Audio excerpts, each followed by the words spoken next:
Hello, good morning, good afternoon, and good evening, everyone, depending on where you are connecting us from. Welcome and thank you to those joining us live and to those who will be watching the recording afterwards. Please let us know by typing into the chat box from which country you are joining us from and in which institution you are now getting preparing to start the new academic year. Next slide, please. I would also like to warmly welcome our speakers and our moderator, whom I'll hand over to shortly. My name is Özge Özer. I'm a pharmacist trained in Turkey. I have been working at FIP as the project coordinator. I am leading and coordinating academic projects for FIP Academic Institutional Membership. Next slide, please. Please note this event is live streamed on FIP's Facebook profile. It is recorded and the recording will publicly made available on www.fip.org/coronavirus, an information hub that includes all of our COVID-19 resources. This is an opportunity for me to invite you also join our Facebook group, COVID-19 and Pharmacy, where you can join a global network to discuss and share your experience in solidarity with pharmacists around the world. Please feel free to send your questions through the Q&A box. Please let us know which speaker should answer your question. We will be picking up those throughout today's session. Next slide, please. Today, FIP AIM is pleased to be delivering the 24th episode of the Responding to the Pandemic Together series of FIP. Now, our Return to Pharmacy Education Planning for the Upcoming Academic Year webinar is being organized to support pharmacy schools and pharmacy educators on how to start the new academic year resourcefully after the educational disruption due to the COVID-19.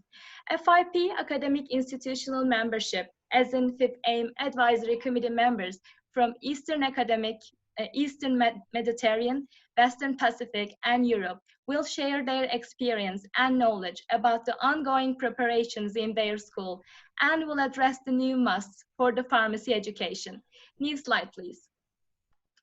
That's all from me. Now I'm pleased to hand over to our moderator for today's webinar, the FIP AIM Chair-elect, Pierre Moreau. Over to you, Pierre. Thank you, Özge, and welcome everyone, wherever you are. It's nice to be all together from, bridging the world together. So I'm the new FIP AIM chair-elect, and I'm delighted to be chairing this webinar. And we prepared something I hope will be very interesting as we face the academic impact of this pandemic. So I'm the Dean of the Faculty of Pharmacy at Kuwait University. I was previously a Dean in Montreal, Canada as well. So I have some years of experience leading teams of talented people, but to be honest, this trying times have been, a first for most of us, including me. So before we get into the webinar itself, I would like to introduce FIP AIM. So FIP AIM, or the Academic Institutional Membership, that's what AIM stands for, is the only network of academic pharmacy leaders around the world with numbers, hundreds of schools and countries represented throughout the world that are part of this network where we work together. So our vision and mission is to advance leadership in education of pharmaceutical sciences and pharmacy practice throughout the world. And we want to do that by allowing supporting communication in special concentration of special interests and then fostering collaboration. So this is a 3C value proposition we have in FIP AIM. And these are what we normally do during our yearly conference. Of course, with COVID now, we have to resort to other ways of connecting, collaborating, and communicating to make sure that we continue our mission and we continue to serve our membership.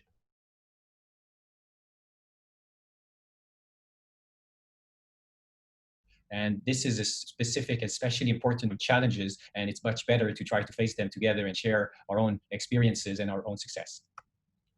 So the AIM as an advisory committee members from throughout the world, and today you'll hear four of our members, our advisory committee members, discussing their take on the leadership needed and the challenges that have to be faced to get to the next academic year. So I'll introduce them a bit later, but joining FIP-AIM will also provide other benefits, and it's really something that you, if you're not already a member, you should consider, to be connected and to be communicating with other schools around the world that share this, most of the time, the same challenges that you do. And we have a series of different benefits for our members.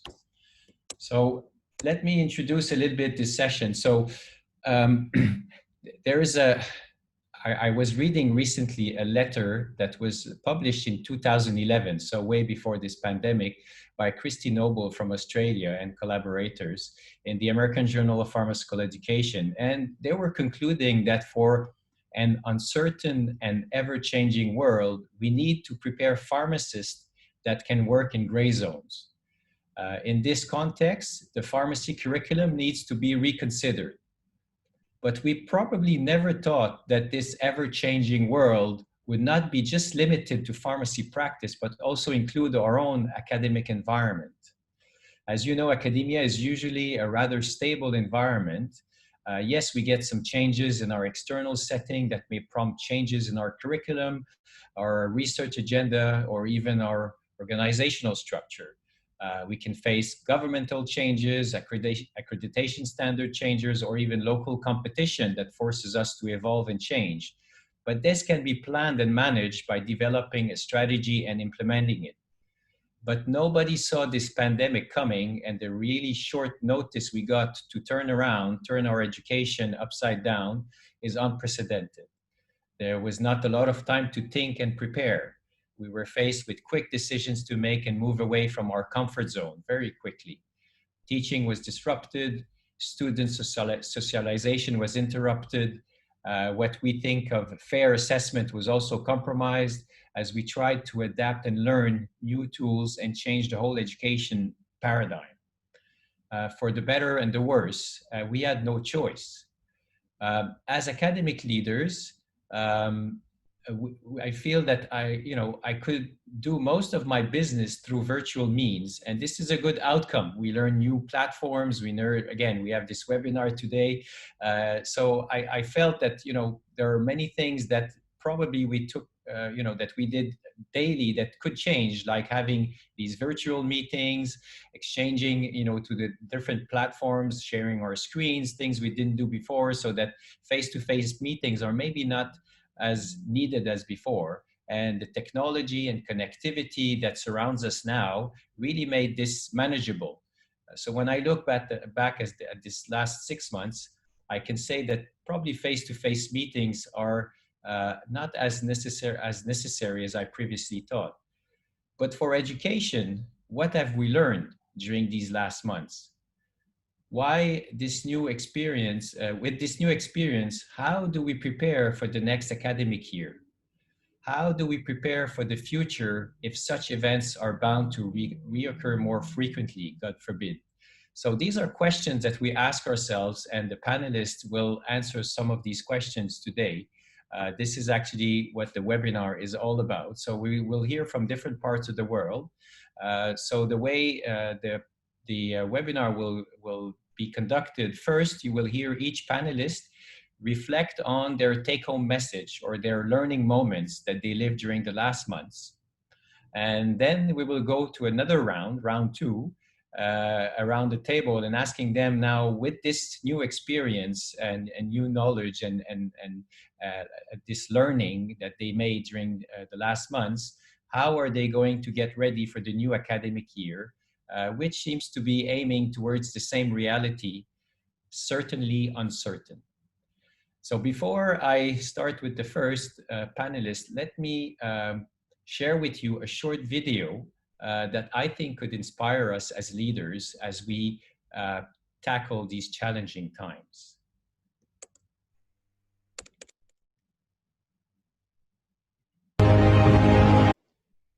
Sorry. Let me start it.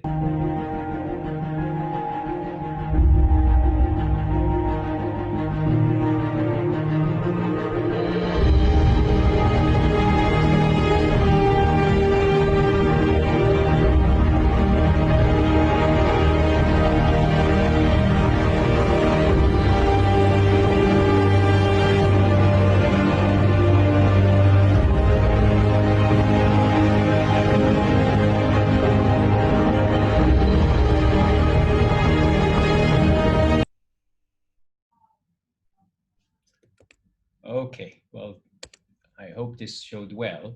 So like I said, we will now go to the first part of our webinar, looking back at the last months and seeing, what lessons have been learned and how we can then use them to shape our future. So our first speaker is Paul Gallagher. Paul is a professor of pharmacy on the practice track and deputy head clinical at the Department of Pharmacy at the National University of Singapore. He's overseeing the design and rollout of an integrated Bachelor of Pharmacy program at this university and has established a research team in health service research. He moved to Singapore, I guess, about 2 years ago, a year and a half or 2 years ago. So Paul, it's all yours. Thanks, Pierre, and hello, colleagues, and good evening from Singapore, where it's now just after 9 p.m. Pierre asked me to share my reflections on leadership with respect of how we in the National University of Singapore have so far coped with the pandemic. And that put me in mind of what is the definition of leadership that I would use. Generally, I think of leaders as people who influence. And of course, that is true. But this definition from Professor Moringe in South Africa seemed so much more to capture the essence of leadership during a crisis. That consistent interrogation of the status quo, as almost on a weekly basis, all of us around the world in whatever university had to deal with new circumstances arising from the ever-changing circumstances of the pandemic. And so my reflections on leadership, of which I have 3 that I'm going to share with you now in the next slide, are really around this definition of leadership. First, National University of Singapore, of course, is close to Wuhan. And so way back in January, we had to respond quickly. And quickly we did, because this university had had experience of SARS in 2003. And one of the first lessons from SARS that was quickly implemented here was to establish command structures. In a crisis, people want leadership. And that's not necessarily intuitive, because we think of universities as loosely coupled structures, not necessarily that there are central command structures. In ways, in our faculties, our schools, and our Department of Pharmacy, we like our autonomy. And in many ways, that can be said to create that spirit of innovation that is critical to universities. But in a crisis, universities too need to establish command structures. Everyone needs to be ad idem, on the same page, responding in the same way across various faculties to the crisis that unfolds. And certainly we had strong and thoughtful leadership in NUS who clearly established those command structures and those lines of communication. My second reflection is that we're told good leaders are empathic. Yes, this was a crisis breaking in the university, and leaders both in central management in the university and also at the departmental level had to be empathic. We emphasize empathy in the development of our students. It's important also in leadership as we deal with our staff and students who are uncertain and scared as we all entered an uncertain future with the pandemic. I think really important to be empathic with our students. As we established social distancing measures, our students, who of course, like all young people, see themselves as invincible, didn't necessarily see the need to comply. So it needed careful negotiation to explain to them why, and to protect their parents and their seniors at home. And I don't think that I always got that right. We moved, as all of us have moved to online learning. Did I think enough that everyone can afford the technology? And did I think that some students were in homes and circumstances where turning on cameras and letting people see into their homes could have been embarrassing and not what they wanted? I think that came late in the day. You can see now I'm using an NUS screensaver so you can't see where I am. And we only thought of that towards the end to provide all of our students with that, because some were very embarrassed to share a screen and to let us into their homes.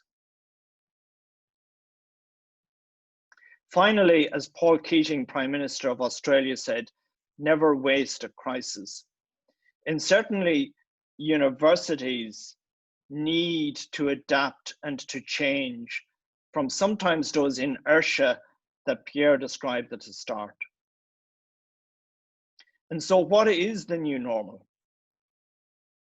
What we know in the National University of Singapore is that we're not going back to how we were. We will plan for beyond this crisis, not only that we can deliver, but that we can deliver in a better fashion.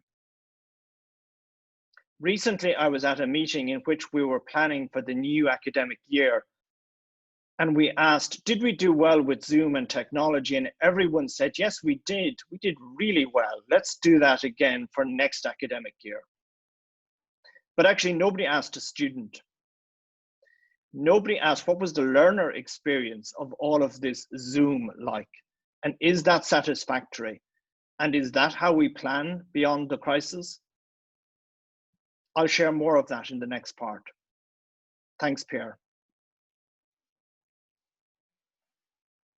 Okay, thank you, Paul, for your words of wisdom. I think very important message that we get here, especially that, again, our webinar is focused on the future, so we have to plan beyond the crisis. Okay, so our next panelist is Liliane Azopardi. She is Professor of Pharmacy and Head of Department of Pharmacy at the Faculty of Medicine and Surgery, University of Malta, where she leads the development in pharmacy education and also particularly in pharmacy practice, clinical pharmacy, and pharmacy practice research. She is also the president of the European Association of Faculties of Pharmacy. So Liliane, it's yours. Thank you, Pierre, and good afternoon, everyone. It's really a pleasure to be with my colleagues and the team of the panelists and to be with you today to share some of my reflections from the experience of at the University of Malta and also from the experience from colleagues through the European, particularly through the European platform. And when I was asked by Pierre to start off this through a reflection on what was the experience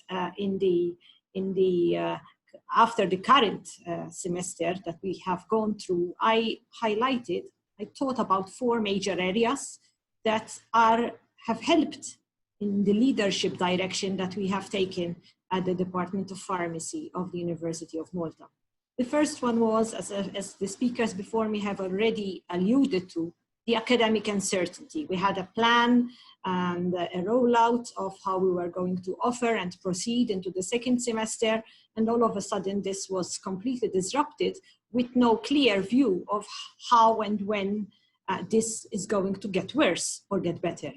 And the leadership take on that was that the way to handle that uncertainty, what helped us go through successfully to the end of the semester, was that we had to take decisions and rapid response. So that was a key, that decisions were being taken in a rapid response way within the university, within the school structure, and with university authorities within the university structure. The other key factor was the social interactions. As we say, when you lose something, you realize how it is important. And we all know that the students had a social life on campus, but what also hit me was how it also affected our team, the staff, the fact that the social interactions were lost. And in fact, a key here was that we leveraged on innovation and technology, so that we are not only focused on delivering the program and delivering classes through Zoom and supporting the students through tutorials, but to also have interactive meetings within the team so as to discuss and help each other together in how to address the new challenges that were coming up. The third point were the economic implications, the uncertainty which was bringing about implications into people feeling insecure in terms of their income and their status. And here, what we realized was that it was important as a college to impart to our students the sense of responsibility, of social responsibility, which is one of the criteria of being a pharmacist. So we did have a number of task forces set up and led from the college in collaboration with the health services. And for example, we had students who voluntarily joined these task forces to, for example, take medicines to the vulnerable patients who were advised not to go out. And therefore, students were involved in this social responsibility task force led by the college to deliver chronic medications to the vulnerable people. Obviously, all this required alliances, and the alliance, the leadership was in creating the right level of alliance between the staff, between the students, and with the colleagues, other pharmacists, and the healthcare professionals in the health services. The last aspect is that there was a lot of uncertainty and lack of knowledge. We still do not have enough scientific knowledge about the virus, the SARS-CoV-2 microorganism. A lot of publications were coming out, as I shall share also later, with regards to scientific information, for example, through preprints, but also on social media, and people were eager to listen, to look, and to read. But the information, as we have also seen, if it is not critically analyzed from a scientific perspective, correlations and causations could create anxiety and more uncertainty.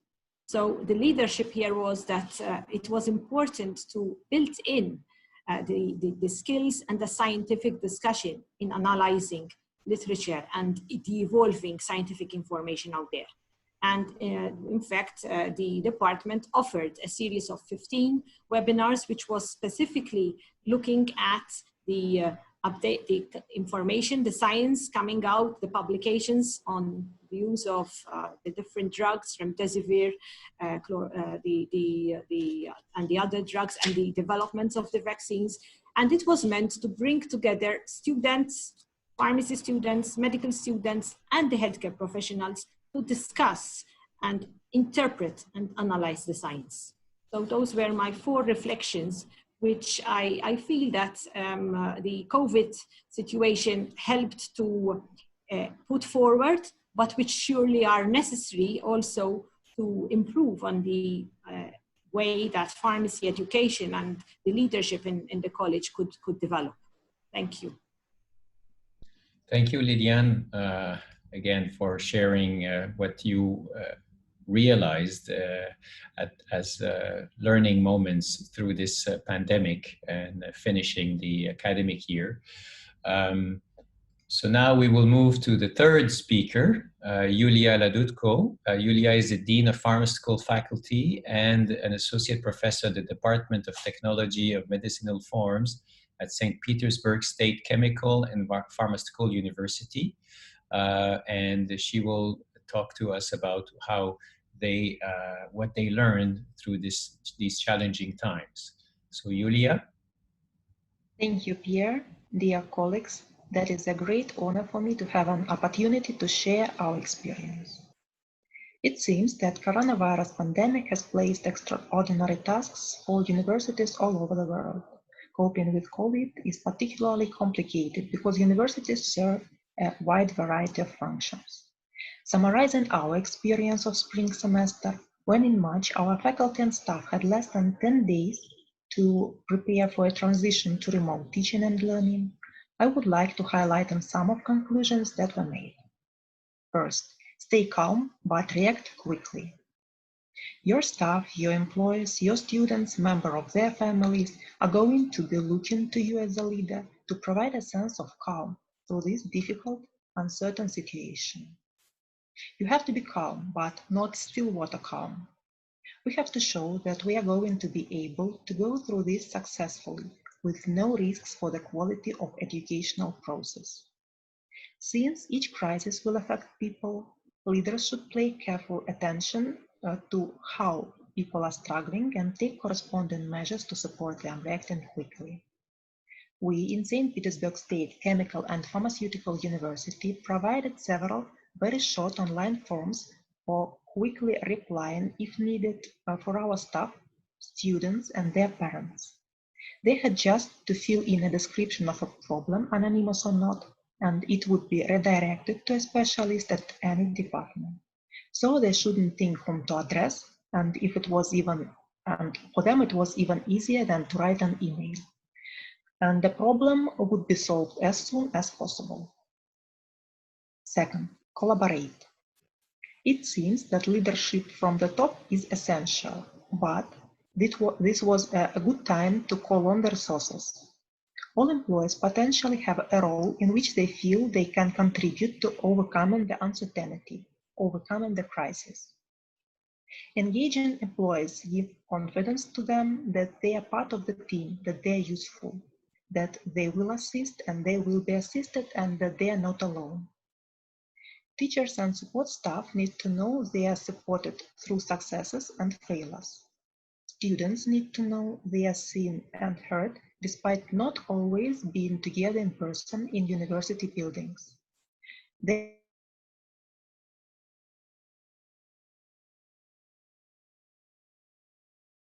Third, communicate and inform. This is first to avoid rumors. But when we are talking about communication, we are also talking about a strategy for communication. No delays over hours or days, or even worse, weeks. Silence is absolutely the worst possible thing. If your staff and students are not informed and don't understand what is going on, communications are more and more difficult. Moreover, there are a lot of investigations describing how important it is to hear the voice of the leader, whether live or through email, phone messages, or social media. It is also well known that leaders in particular have a special role reducing people's anxiety. As for us, we provided informational posts in our website once per week and social media accounts at least once per day, and produced webinars for our staff at least once per week. We organized an online dean's office for informing, communicating, and answering the questions. So these are three main conclusions we want to pay attention at. Thank you. Thank you very much, Yulia, for sharing your thoughts and your reflection on how you lived these last months. We will now go to the next and last panelist and speaker, Mohammed Rahal. He's Dean at the Lebanese International University. He's a professor in pharmaceutical chemistry.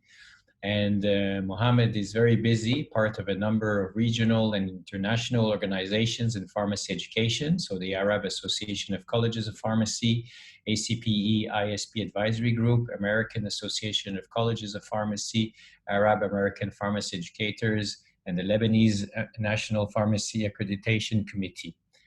To stretch to see in the bottom of the slide. So Mohammed will share again his thoughts, and then we will move to the second part, which is really the part where we will talk about the future and the future semesters and years. Mohammed. Hello. Hello, everyone, and thank you, Pierre, for the introduction.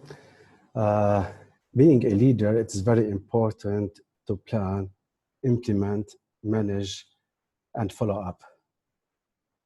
We always plan, but are we prepared for crisis, for unknown circumstances?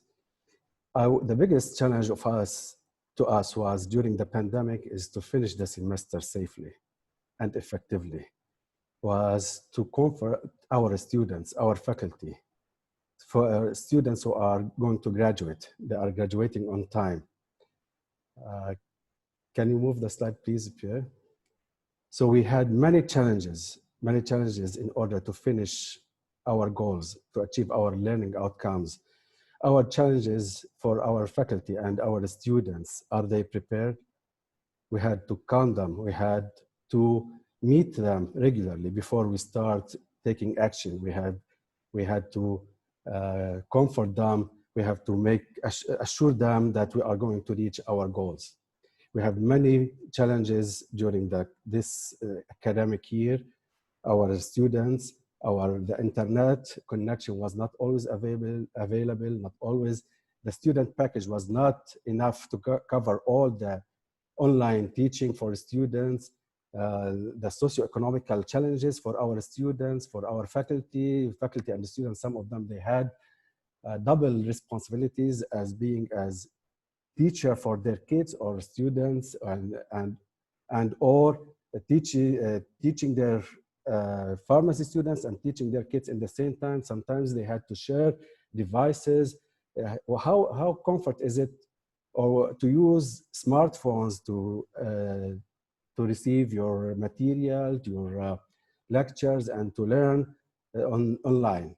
So these are challenges we had to face. We had to deal with them, and we tried to calm our staff. We had to calm our students, to prepare them to handle or conduct some workshops for them.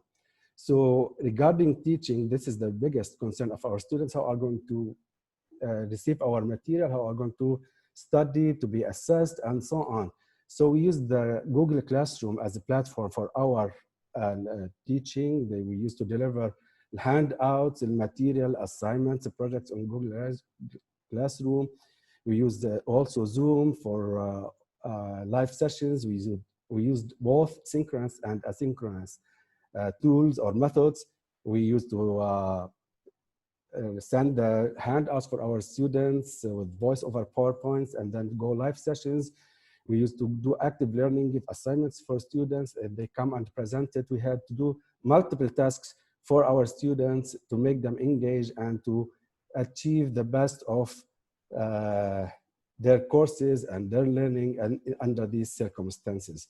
We did in our experiential education, this was the biggest challenge, and because practice sites did not allow most of the students, not only pharmacy students, students from different majors, medicine, nurses, did not allow them to go to the practice sites. So we had to make group discussion to create cases and scenarios. For practical, this was another challenge for practical courses. We had to video record some experiments, to download some experiments from the YouTube. We had to make the best for our students.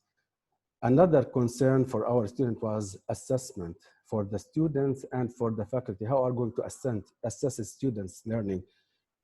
This, when I met the students, I said, this is the last thing that you are to worry about, assessment. We want you to get engaged, to learn, and then we will think about the best, suitable, and relaxing method of assessment, but should be reliable and fair. We use the Moodle, we use Google Forms, different versions of the forms. We used assignments, a presentation. In experiential education, we use oral discussion, and also projects and reports in practical courses. However, as I said, the pandemic is not always bad. We had opportunities from this experience. We learned lessons. We had new research tracks, research in education about e-learning and online learning, research and health related health issues related to COVID.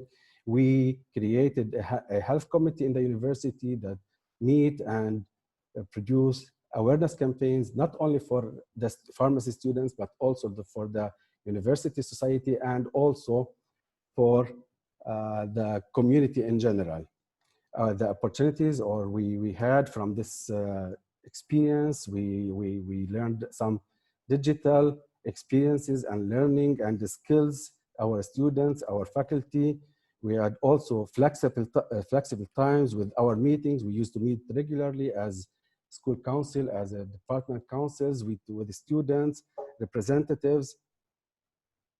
So we had many opportunities from this experience, and we finished the semester safely and successfully. Thank you, Peter. Thank you. Thank you all. So this was first round to try to understand, where the experience of everyone, what they gathered in terms of wisdom and information from the pandemic and what happened in their own environment. Now, before we move to the second phase where we will talk about the future, we will try to answer some questions that have been asked for this first round. Özge, do we have something? Yes, we have, Pierre. Thank you for asking, and thank you for attendees. We have several questions.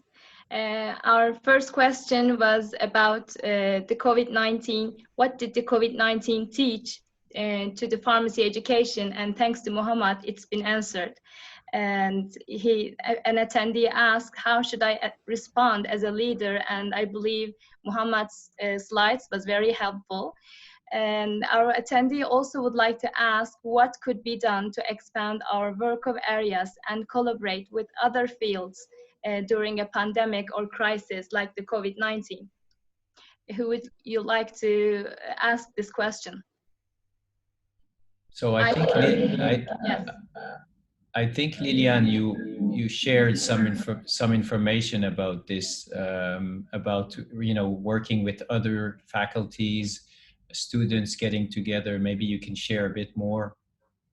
Yes, actually, as I mentioned, alliance was very important for responding to this crisis. On the one hand, to learn what other faculties and other health professional education programs were doing in terms of shifting for remote assessments. We shifted to a remote platform, which was made available by the university, and also to mobilize the healthcare students into getting into the health sector. And how did we do that? Well, the department already had a number of collaborations with community pharmacists, the hospital sectors, and the pharmaceutical service provision in the public service, based on a large number of experientials that are normally carried out, and also because of practice research. Obviously, the COVID meant that all these experientials were suspended. We could not get the students into the hospitals or in the community pharmacies, because community pharmacies were also restricting the number of employees and personnel in the pharmacy at any one point in time. So what we did was we discussed and redimensioned those students who were out of the experientials to support the health system where they had the weaknesses. So one of the weaknesses was that the health system wanted to focus on the service provision, but could not go out on delivery services to vulnerable people in the houses. So the students were trained and went on that service. So my answer to the question is, the answer is to talk. When you're in crisis, it's better to talk and to talk outside your borders. That makes you feel better because as a group, I think as the staff and the students felt better because they were not only the pharmacy, what are pharmacy students doing, what is the pharmacy group doing. So you talk, you feel better, and you contribute. So it was talking outside your normal borders. Thank you, Lilian. I think, Paul, you wanted to answer a question that was asked. To some extent, we can manage theory classes via Zoom meeting, but how to manage labs, practicals, undergraduates? I think you said you would like to answer this question. Yeah, and I think it's a very good question, because at the heart of this question is quality. And I suppose on the one hand, as we responded to the emergency, we went into Zoom, MS Teams, and so forth. We recorded practicals and we delivered and we got through the crisis. But then the question which I'd asked previously was, what was that like for the learner? And some of it wasn't very engaging. Actually, everything that was bad in the lecture almost became worse in Zoom. So as we think about the new academic year, the university is clear that the quality has to increase.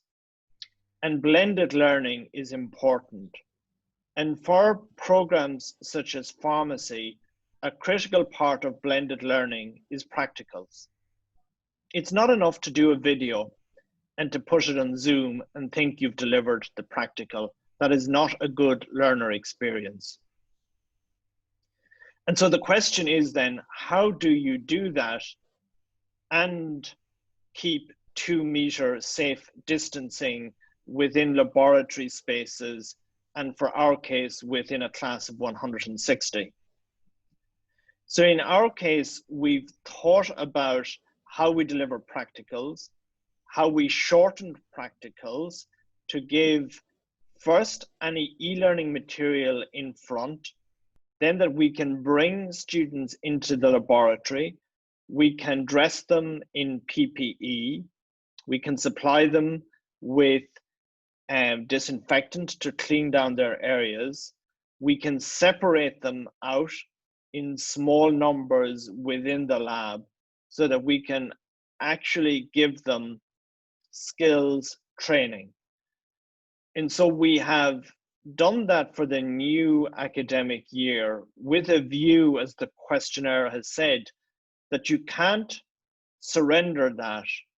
And ideally, we want to have blended learning and quality learning experiences for our students. Thanks, Pierre. Thank you. Yeah, thank you, Paul. I think we'll move, I look at the time now. We've been 45 minutes already into the webinar and we still have some ground to cover. So if you don't mind, we'll keep some questions for the next question at the end, next question session. So we'll move forward now. And I know some questions are, you know, what platforms we should use and this and that. I think there are some other webinars by FIP that were done before, especially by the academic section, detailing how to do, you know, experiential learning, how to do labs and stuff. So they really covered this area. So I really encourage our attendees to look at these previous webinars to find some answers. We're trying now today to look at it more from a perspective of leadership and a perspective on how to bring the people to work together in these difficult times. So Now, part two, we'll be looking at, okay, how do we get ready for the next academic year? And we'll start with, we'll use the same order. So Paul will start talking about his perspective on that and sharing, you know, how they are planning. And thanks, Pierre. And where I left was plan beyond the crisis, or that idea of not wasting a crisis. And so what did that mean for the leadership within the National University of Singapore? The president of the National University of Singapore recently wrote in the Times Higher Education, and this is what Ing Chai Tan said, that the challenges of the future won't respect disciplinary boundaries, so why should we teach and research within them? In other words, as I've put on the title of this slide, he really is asking a very fundamental question around what is the vision for a new university? What is the paradigm shift for all of us in learning and teaching? Because we know, as we try to problem solve at every level within our society around the pandemic, unidisciplinary approaches are not working. Even for very simple discussions around physical distancing, we now are hearing about the physics of transmission, as well as understanding the infection. And so on the next slide, Professor Tan is moving to say, actually, is it a time for cross-disciplinarity? And in fact, he's no longer asking that question for NUS. From the next academic year, that is to say from 2021 to 2022, there will no longer be a Bachelor of Science in NUS that will be completely science, and there will no longer be a degree in arts that will be completely arts. With the enormous speed that sometimes characterizes Singapore, the university has already established a new College of Science and Arts. And anyone coming to the university in 2021 who wants to do a degree in science will have to do another major at the same time as part of that in an arts subject, and vice versa for arts. They have brought the arts and the sciences together in a very real way, which has now been announced by the Minister for Education here in Singapore. So he has decided, at least for Singapore, that if we are to graduate students from our university, and we are a national university that will have a meaningful role in problem solving in crises such as the pandemic we are in, they will need not just one discipline perspective, but they will need a cross-disciplinarity. And so the question I think that I'm asking Pierre, and I'm interested as I see that we have 149 participants, is what does that mean for pharmaceutical sciences education, and what does that mean for pharmacy education? For pharmaceutical sciences education, we could say, what is a complementary cross-disciplinary subject that would form the basis of a new degree? But what about professional education? What about professional pharmacy education? Pierre started this evening talking about what is the new gray zone that we have moved into. And is actually a degree in pharmacy, as we now all deliver it, sufficient? One thing is clear in Singapore is that telemedicine, telepharmacy, for which there was resistance from some time, is now the norm. And pharmacy as a profession is now going to have to prove itself in a way that it never had before in order to remain relevant.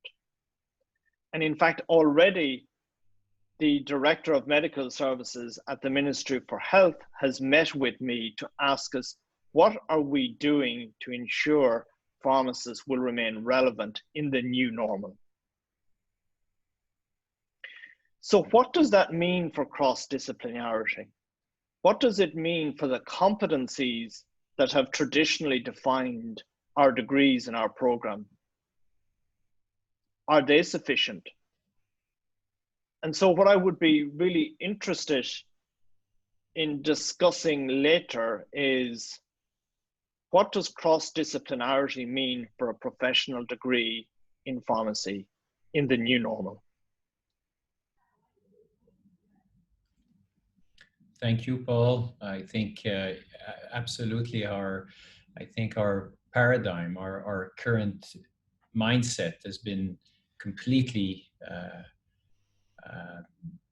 changed by this pandemic. We have to embrace the world differently now. And I think collaboration, what you're talking about, is very, very challenging, especially, you know, since we are facing this pandemic. You're already seeing one step further within the university where you're at, but definitely there is a lot of discussion and thinking that we have to do to address our profession in the near future as things move and change. And these types of crises like the pandemic make things move very quickly, and we have to adapt as well very quickly. And normally academia is not an area where this adaptation is that quick. So it will be quite interesting to see how we can leap forward from learning from this crisis. Thank you very much, Paul. So now we'll move to Liliane to talk about what she is planning for the near or further future. So Liliane, it's your turn. Thank you. So I, as a planning process, I go back into my first slide to start looking at what are the guiding features at the moment. And we can see on the slide that on the one hand, I'm sure you are all faced with the emotional populistic view. You need your life back, and we need to go back to the college, share our experiences together, and have the academic year planned as we're used to. On the other hand, we are science-led, and we know that it's not only that we want to include the opportunities that we have learned, but also that the COVID reality is still something that we need to overcome, at least as we head into our next academic year in September. So all this, the decisions are being taken with these two concepts. And to help this management of this crisis, as I said earlier, I always like to look at measuring, especially measuring the risks. What are the risks of having students go back and running lab sessions, multiple lab sessions? How can we reduce that risk? We cannot curtail all the lab sessions, but can we reduce the risk exposure by identifying the competencies that are required to be carried out in a live practical? Listening to the students and the colleagues, the staff and the non-academic staff, and having talk, as I said earlier, talking beyond your borders and engaging everyone to be able to help you make at least a plan and how to balance these forces and balance your act as we move into planning the next year. So in the coming slides, many people who know me know that I'm a big fan of cats. So I like this picture of this cat balancing out. We cannot show that we are not taking a relevant response, because an insufficient response still creates anxiety and issues with the people who are in the team. On the other hand, an overshooting response is going to destroy how you can plan things that are taking place in the college. So balancing out, and even though I know at the moment we have uncertainty on how bad or whether it will happen, a pandemic in October. However, providing an academic plan is important to give stability to the school and to all involved. So providing a plan with contingencies of how are you going to handle if you cannot run all the experientials in the first semester. So to keep in mind that in the plan, there are built-in contingencies that can be resorted to if in the event that public health measures kick in and will disrupt, cause a disruption in the academic plan. Looking at the program, the academic program, the teaching program that we are providing, if we go back in the next slide, we have the classical knowledge triangle. We all know that our focus is going to be to provide graduates, pharmacists and pharmaceutical scientists who have wisdom, which they can apply. And I think this COVID situation has even more strengthened that our curricula and how we are developing that curricula and how we're providing the education is helping the students to assess the big data. We now know that we have a large number of correlations and causalities of what could impact on disease factors, to mobilize the knowledge and finally to apply it. So we could be, from this experience, we could be looking at improving our pharmacy education program to focus more on assessing the competencies and the capability of the graduates, that they are applying the wisdom rather than to stop in halfway through the triangle. If we look at the European Association of Faculties of Pharmacy had issued a position paper, which was as a result of deliberations during the FIP Nanjing education meeting. And one of the 4 pillars, which was identified as an area where colleges of pharmacy could evolve, was actually the teaching methods, to innovate in the way we are delivering our education program. And as I said, you can always see the silver lining in the disruptive actions. And we can say that in the COVID scenario, these innovations in the teaching method were imposed because we all had to improvise on how we're going to improve on this teaching method and innovate and change. So looking at the teaching methods that we are looking at for pharmacy programs in our school, we have experienced remote learning. We have seen the advantages of having the class being given even if the students or the academic member of staff cannot make it to the campus. So there were a number of advantages. However, when talking to the students and staff, and even if you look at literature which was published, we see that in general, the advantages are there for remote learning, but staff and students would prefer a hybrid, a blended form of learning. So from this aspect, the plan is that we should start to try to identify those areas which could be offered as a remote learning, and identify sessions that are going to be more of value, where you can have dynamic group discussions and interactions. So even in the teaching, in the didactic part, it is not wise to switch to a complete remote learning environment. So that's the first plan. The second one is we have a large number of experientials in all sectors of pharmaceutical services, looking at hospital, community, and the pharmaceutical industry. So how can we keep those and at the same time limit risk? So one of the factors is to plan and intersperse and have less students running the same rotations together, limit on sessions which do not necessarily need to take place in the sector, in the health sector. For example, discussions, case discussions, they can take place outside of the actual hospital and patient care setting. So identify to maximize the exposure in the setting and use the other discussion areas which can also take place virtually. And finally, we come to the lab sessions where the focus is on what do we want our students to actually learn. To identify the competencies that you want the graduate to take home, rather than how many lab exposures and how many lab sessions we have actually carried out in the lab. For example, in my school, one of our areas of emphasis is to instill in pharmacists and pharmaceutical technologists the importance of accountability and quality.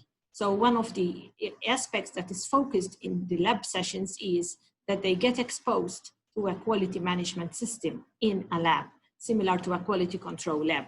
So these are aspects where you can minimize the number of sessions that are really going on live, and at the same time not compromise on competencies that you want to achieve by the end of the program.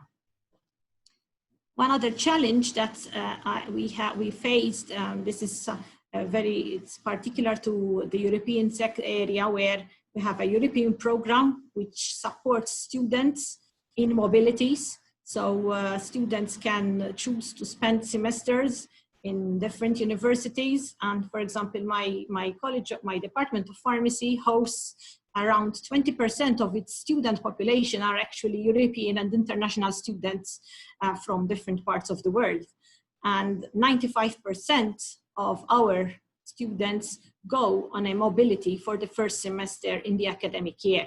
So this was one of the realities that we were faced with during the COVID in this past semester, where we had a number of visiting students who had to be repatriated. And now the challenge is what to do with the people who want to come and the students who want to go. So at this stage, we are liaising, so you cannot stay, you cannot not decide. So the decision is to prepare and have the liaisons or the paperwork ready and have a backup plan if the students don't make it to go.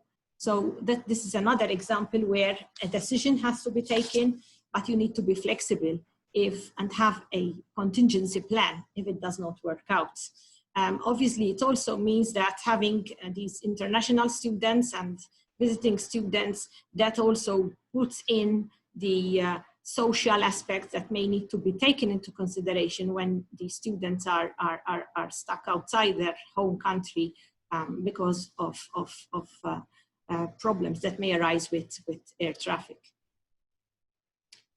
Looking further into the future, as we always look into making the curriculum relevant, the COVID experience has pushed us into thinking into what is that we need to also consider when looking at relevance in our curriculum. And as Paul mentioned earlier, we should be looking at the comprehensiveness and the losing of borders. However, I do feel that in pharmacy, we need to also start looking at these relevant areas, which are not only relevant to COVID, but which can be extrapolated to competencies that will empower our graduates to handle infectious diseases through virology and vaccinology, the development of vaccines and the use of those techniques into looking into new therapies, such as, for example, even in oncology, looking at medical devices, which include point-of-care testing, enhancing digital literacy, and which is a reality in pharmacy service development, as we've seen with this COVID problem. And finally, equipping the graduates with crisis management skills, which we all had to learn and grapple about, but which is something that we have realized is good to instill in our graduates. Looking at the science part in the next slide, I think the COVID experience is indicating highlighting further the need that we need to spare the science. And maybe it is an opportunity to engage the young graduates and even the young people to embark on science-based programs because we do need, we realize that we still need a number of research aspects that could be focused on within pharmacy and working together with other disciplines, including the importance of maintaining the basic science into the application to treatment. And here I just mentioned one example of a very new area, the CRISPR technique, which is in the beginning, but with COVID got more exposure, and where we are seeing that there is a lot of potential how genome therapy can be used to combat infectious diseases and also to treat rare diseases and genetic diseases. Also, the area of compassionate use of medicines, how clinical trials are developed, and how to make sure that we get the drugs accessible to our patients. And finally, the revolution in scientific dissemination. Are we going to maintain the pre-publications position, or is it going to be an activity that is an interim activity that we handled during the COVID? So how are we going to handle scientific dissemination from an academic perspective, and how much weighting are those dissemination platforms going to be given? Lilian, if you can conclude, please. Yes, so in conclusion, I think that with COVID, the importance is that we need to engage more students to be part of a pharmaceutical workforce, which is what FIP has been advocating in its workforce development goals.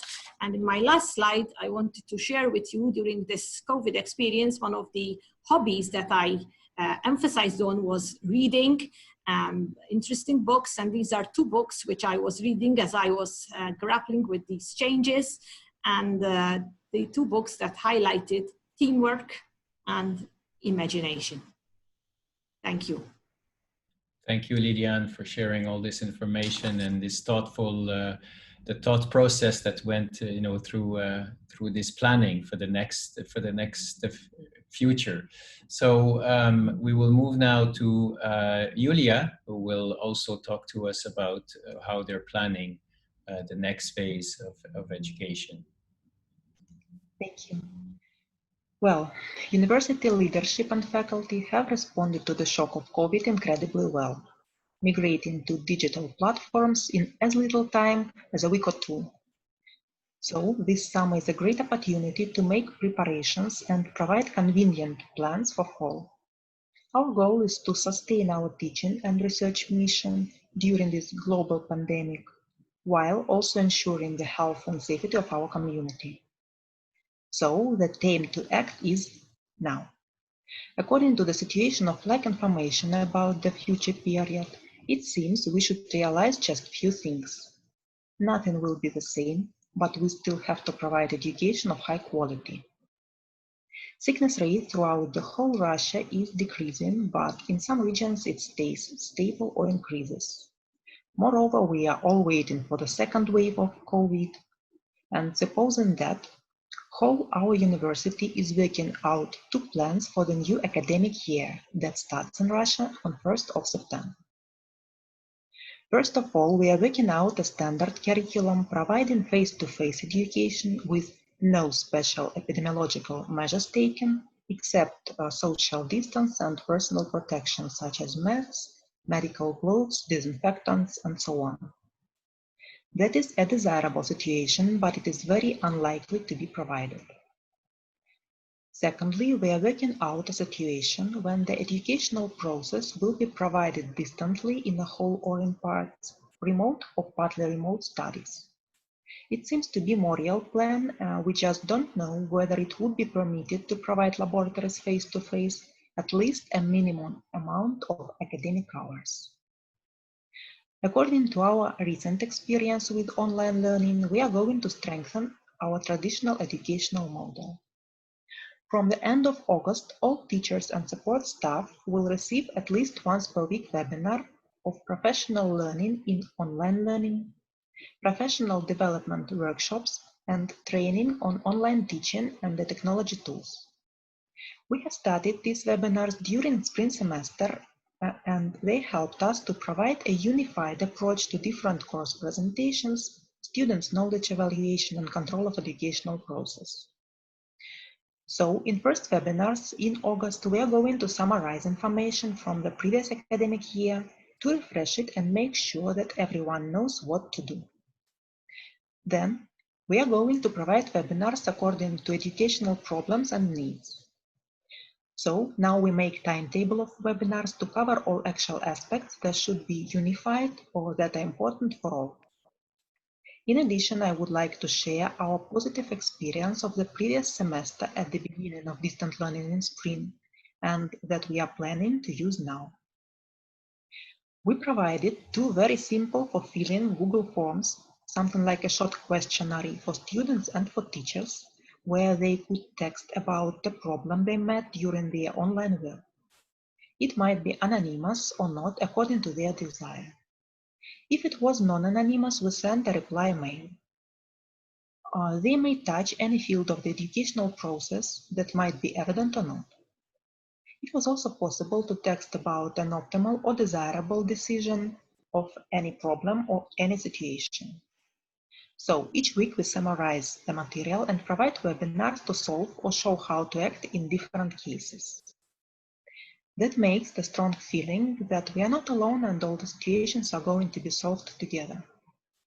Also, a good decision is to provide algorithms, instructions, and so on, and we are writing them now. At each webinar, it's also possible to text questions as well as we all do today, and the answer to these questions would be emailed the next day to all the participants of our webinars. We also think that it's a good idea and we would like to share it with you. Nevertheless, certain aspects of learning, for example, such subjects as pharmaceutical chemistry, pharmaceutical technology, need the hands-on experience of a lab. Courses such as economy management and so on can be taught through virtual meetings. So we are planning which of our offerings can only be manifested in person. University now has the data to count the optimal percentage of face-to-face, real-time virtual, and asynchronous virtual components required for each course, taking into consideration the needs of the departments. According to these rates, we are working out a well-defined timeline for faculty and for staff to implement course materials and instructional components in an online format. So, that all is a part of our plan that we hope might be useful for you. Colleagues, thank you for your attention. Thank you. Thank you, Julia, for sharing this. Definitely, I see a lot of questions that are along the lines of experiential learning and labs. How do we do it? Again, we'll try to come back to this in the question and answer as we wrap up the session after Mohammed. Again, I urge you to go and listen to previous webinars that address these more specifically. But definitely we have some ideas now of how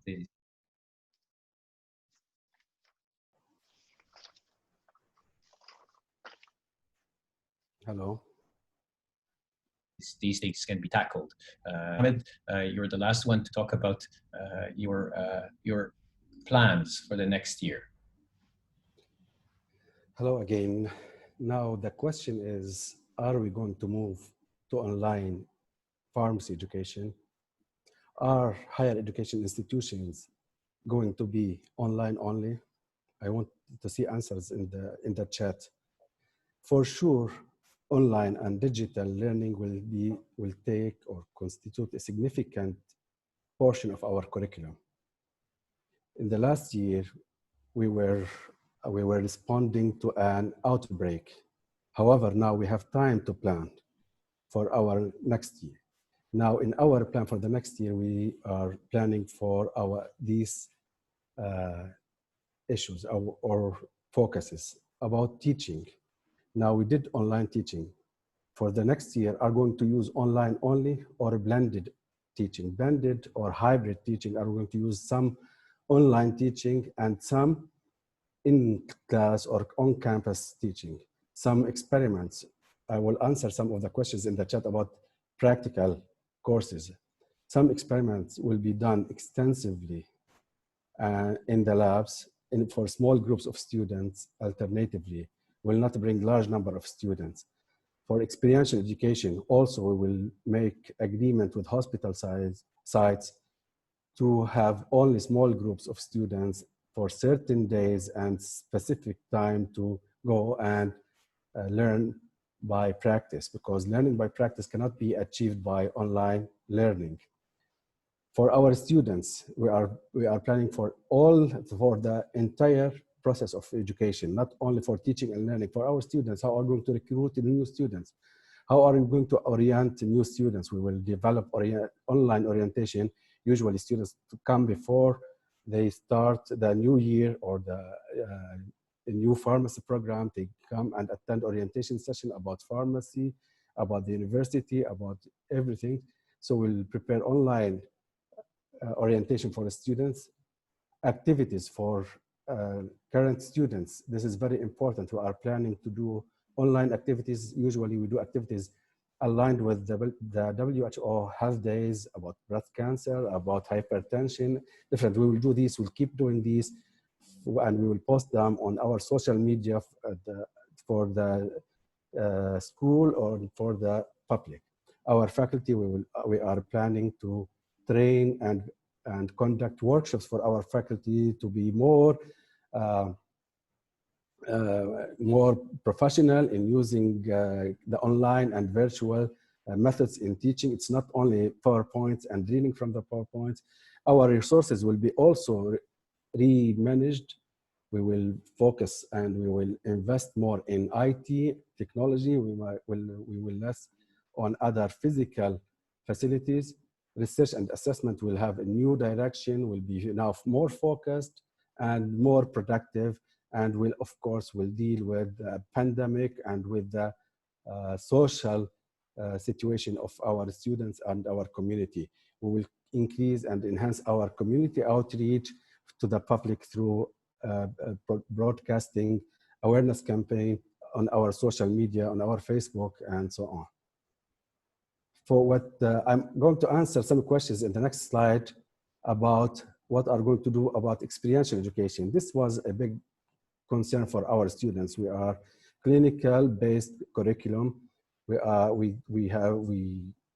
have our students spend about 4 months in the hospitals and the clinical sites. In the last year, we are going to prepare for the next year, for the next semester, by compiling cases from the hospitals, from the sites, by creating more scenarios for our students, by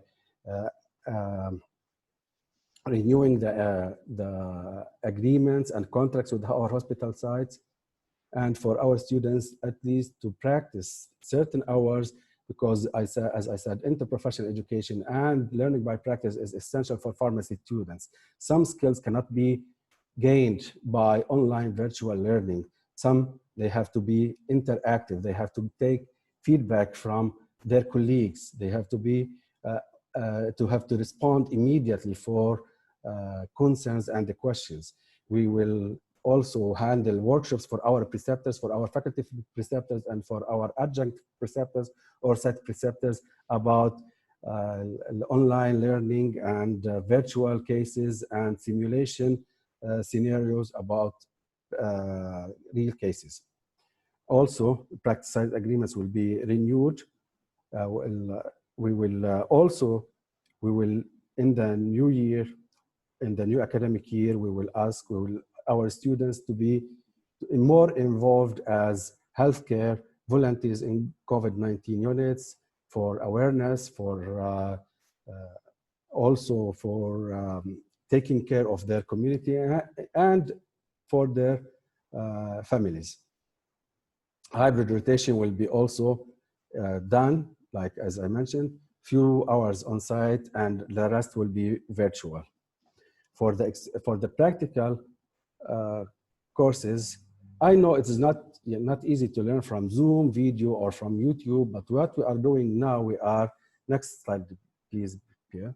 We are now in the summer, we are preparing some of the experiments as if it is virtual experiments. Students can watch them, they can stop the video, ask questions, and we are preparing a like archive of the real experiments.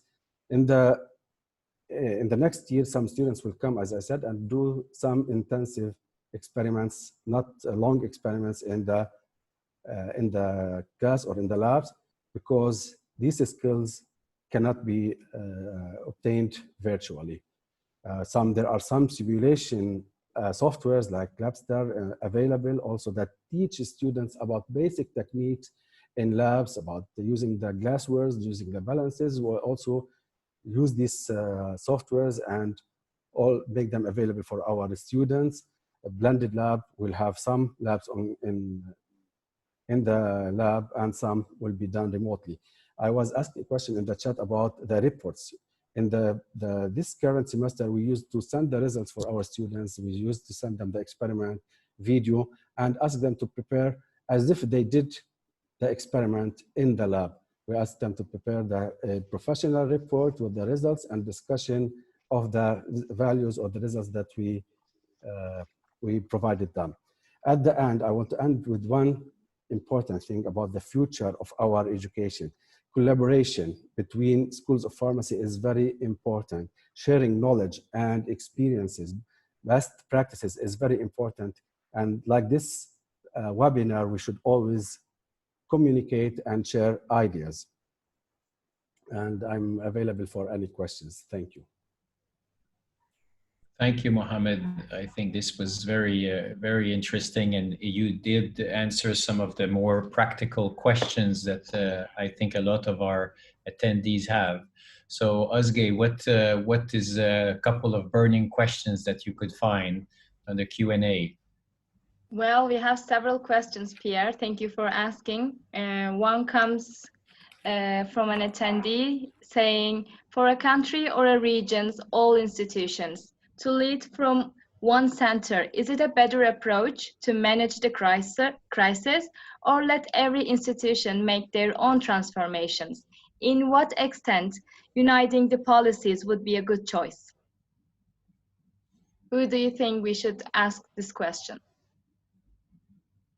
Well, I don't know if somebody wants to address it. If not, I can, I think that if we open collaboration or discussion or communication channels, the fact that we have many institutions can help to have different experiences, because if we centralize everything, but we don't, experiment as much, maybe we don't nail, the best approach we can get. So I think having different possibilities, but with a strong communication to bring in, a bit like we're doing now with FIP, trying to go around the world and see how people are doing things and how they're leading these changes, and this adaptation to the pandemic is one way to try to gain from this wealth of experiments that has been done around the world. So I would use the same paradigm, but within even a smaller geographic location, trying to get more experience, but bringing it together so that we can learn quickly and adapt and use the best practice. Paul, you want to add something? Yeah, it was really, I think, to build on what you said, Pierre. I mean, one of the things that concerns FIP, and I suppose more globally, workforce development, is actually how can some countries afford to give a good pharmacy education? And it strikes me that as we all move into e-learning and blended learning, that there is now a real opportunity to form a strong consortium and to build a curriculum of pharmacy by sharing globally, and by sharing that with developing countries to develop some of the workforce challenges that FIP is concerned with. So I suppose, again, thinking about the new normal and moving beyond this crisis, thinking about FIP, its role, and actually forming consortia that will begin to develop and share curricula that can address some of the workforce development issues for pharmacy. Thank you, Paul. Özge, another question.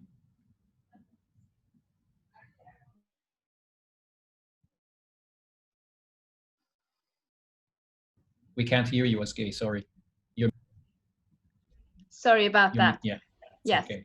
Our next question comes for a better education system, and it is for Lillian. And our attendee asks, what could be her regrets, and what could be done to do better for the next academic year?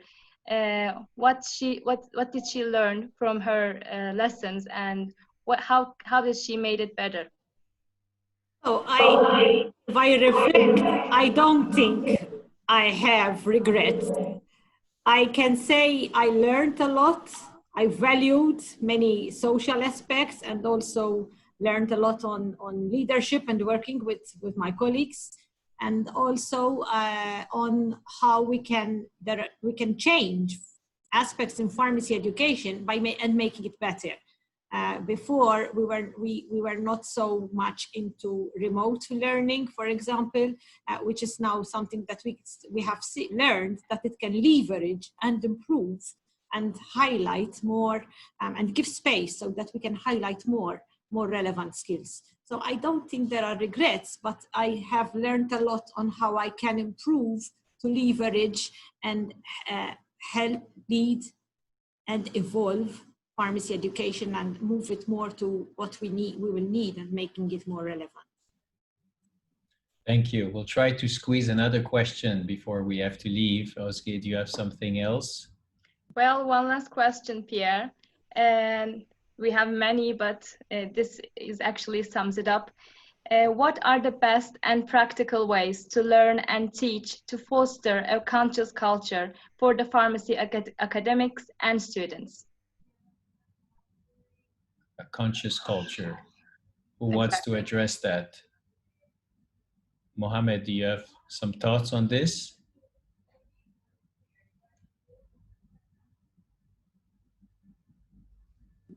The best way is to think and tell the students that you are healthcare professionals. You have to be aware of every moment of when and while you are learning. So this is the most important point that should be addressed during teaching. Very good. Okay. So we're sorry for not being able to answer all your questions, but we tried to address the situation. So we were able to see how this was lived through different eyes, different perspectives, and how planning our future, I think, as one main characteristic that is shared by all, is that nothing will be the same. I think Julia said that, and I think we all agree that this has shaken up the foundation of academic world, and we have to adapt now, and we have to always now plan with this uncertainty built in, and not something that could maybe happen. We know it happened, and it can happen again. So future planning will definitely need to take this into account. We talked about blended approaches for labs, blended approaches for experiential learning. And again, I urge all our members and others to go see our previous webinars that were actually really pinpointing on how to do these things on a more technical aspect. We wanted to do it now as a more of a leadership aspect. We also, heard that talking, listening, communicating, collaborating is key in these. Of course, we feel all isolated. We feel, we're facing these problems, but these are global problems. And again, we can work together in our community locally, but also expand beyond. And I think FIP has been trying to bring this to an international level and bring ideas together and bring solutions so that we can share these things and move faster than if we would have to experiment ourselves each of these challenges. So I think we need to continue to establish collaborations. Paul talked about cross-disciplinarity, which will definitely be something to think about as we go towards these tele services. The future may require that we do more of that. It has to be probably embedded in our curriculum more than it used to be. So lots of challenges that we're facing all together. I think the best way is to keep the communication flowing, the ideas coming, and sharing as much as we can so that we can all move swiftly and provide the quality education that our professionals need to make sure that they are work ready and that they are contributing very quickly to the workforce in these trying times where all of our pharmacists are really tired. They really did a lot. I was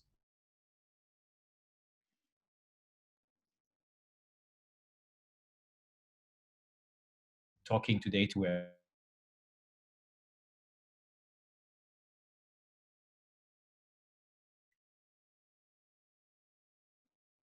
pharmacists that has break really. So kudos to these guys, and we have to prepare the next batch, the next cohort, so that they can also be ready to face similar challenges in the future. So with that, I will conclude this webinar. I think we have a couple of last announcements, and then I think it will be done. So thank you everyone for being with us. Hope you learned and you could gain some information and insight into this how to tackle this difficult time and issues. And we're looking forward to see you again on other webcasts. Well, I would like to sincerely thank our moderator, Pierre Moreau, speakers and participants joining us from all around the world. We will continue our Responding to the Pandemic Together webinar series for our FIPAIM members and the global academic pharmacy community. Now, I would like to make an announcement. This year, FIP Academic Institutional Membership, as in AIM, will hold an online Global Academic Leaders Forum, as in GALF, on enhancing academic leadership horizons in trying times to support the current and future academic pharmacy leaders for navigating pharmacy education in challenging circumstances such as the COVID-19 pandemic or crisis times. This online event will take place on the 22nd of September live and will be part of a wider course to be offered to academic pharmacy leaders in collaboration with FIP and American Association of Colleges of Pharmacy, as in AACP. The first module of the course will be offered free of charge to all. You may register from our website, virtual2020pip.org. After this event, the unique leadership course will be continued to identify and address the future of higher education and pharmacy education as an academic leader after the COVID-19, and will inform about the digital leadership and pharmacy education. Stay tuned, follow our website, aim.fip.org, for more information about the program details and the launch of the full course. Next slide, please. Please contact us aim@fip.org if you would like to become a FIP AIM member, or if you're interested in joining Global Academic Leaders Forum 2020 alongside the FIP's virtual congress. Can I have the next slide, please?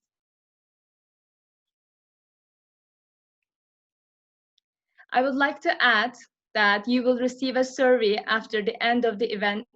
Can I have the next slide, please? Yes. Please give your feedback so we may continue to improve our digital events. Tomorrow, you may join the medicine supply disruptions and shortages during the pandemic at 4 p.m. Amsterdam time. You may register it from pip.org. Thank you for joining our webinar today. I hope you stay safe and healthy till we meet again next time. Good day to you all.